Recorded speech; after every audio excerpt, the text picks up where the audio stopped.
ভেজাল মশলা তৈরির রমরমা বাণিজ্য চলছে চট্টগ্রামের চাক্তাই খাতুনগঞ্জে। এরকম এক কারখানায় মিলেছে ৩০০ কেজি ভেজাল ধনিয়ার গুঁড়া, যেগুলো তৈরি হয়েছে রং, কয়লা ও ধানের কুড়া মিশিয়ে। কক্সবাজারের খাবার হোটেলে পাঠানোর আগেই চালানটি আটক করে পুলিশ।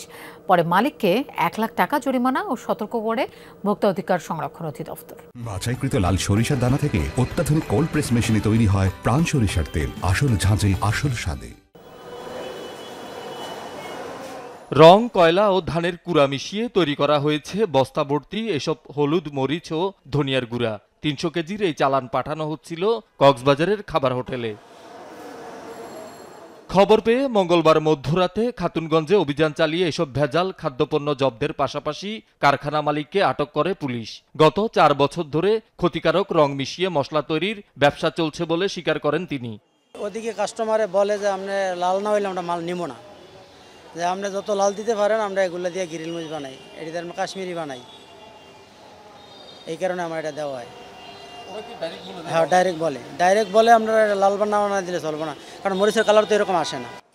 আটকের পর ভোক্তা অধিকার সংরক্ষণ অধিদপ্তরকে খবর দিলে তারা পরীক্ষা নিরীক্ষা শেষে খাদ্যে ভেজাল মেশানো ও ভোক্তাদের সাথে প্রতারণার অভিযোগে অভিযুক্তকে ১ লাখ টাকা জরিমানা করে।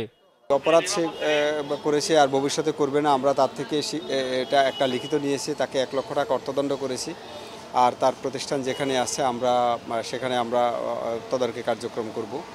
আর তার থেকে সে আমাদেরকে জানিয়েছে সে আরও কিছু ঠিকানা আমাদেরকে দিবে, যারা গোপন জায়গা থেকে এই অপকর্মটা পরিচালনা করতেছে। ভেজাল খাদ্যপণ্য তৈরির এরকম আরও কিছু কারখানা আছে চাক্তাই খাতুনগঞ্জে। এরাও নজরদারিতে আছে বলে জানিয়েছে পুলিশ। মিল, কারখানা এবং যে জিনিসগুলো আছে এগুলোর পরে আমরা গোপন নজরদারি এবং সরাসরি আমরা প্রত্যক্ষ তত্ত্বাবধান আমরা চালু রাখার চেষ্টা করছি। তারপরেও হয়তো কিছু অসাধু ব্যবসায়ী চেষ্টা করে গোপনে আমাদের আড়ালে যাতে কাজগুলো করতে পারে, তবে আমাদের নজরদারি ইনশাল্লাহ থাকবে যাতে তারা এই ধরনের কার্যক্রমগুলো করতে না পারে। শহীদুল সুমন, যমুনা নিউজ, চট্টগ্রাম।